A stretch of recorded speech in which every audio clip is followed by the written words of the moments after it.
Welcome, everyone, to the Michigan Association of Secondary School Principals podcast series, featuring great discussions, insight, and resources on all things related to education and administration. Hello, podcast listeners, and welcome back to Season 4 of the MASSP podcast. My name is Ryan Casey. Today, Steve Seward, Associate Director for MASSP, is going to talk to you about some buzzwords in education, including collective efficacy and instructional leadership. Enjoy.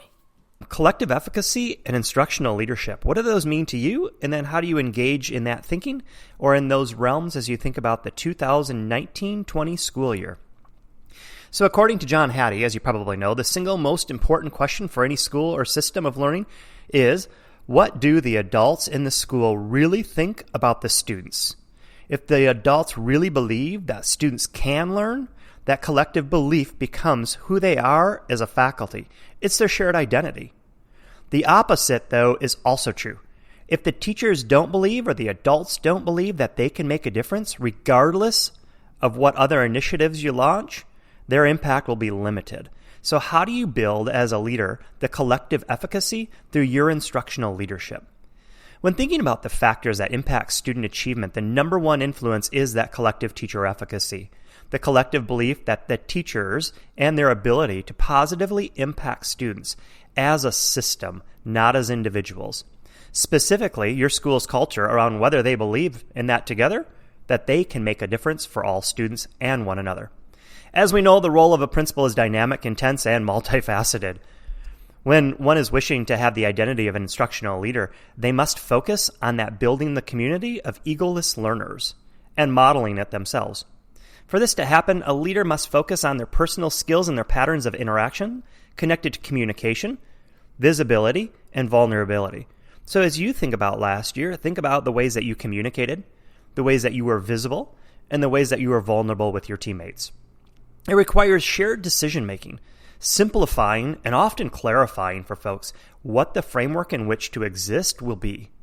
It requires leveraging the time, the support of ongoing professional development for oneself and staff members, and creating a climate of integrity, inquiry, and a passion for self and team improvement. Everybody has to be on board. It requires intentional interactions and patterns of behavior from not only ourselves as leaders, but all of those that are on the team. In the past decade, you may have seen pieces of research around the specific actions that school leaders can make and take to enhance collective efficacy around the adult learning community.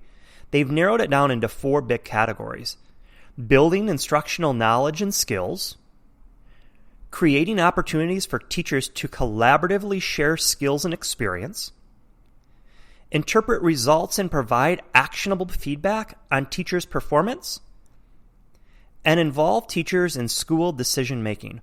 All 4 of those revolve around what we do and offer with professional development through MASSP.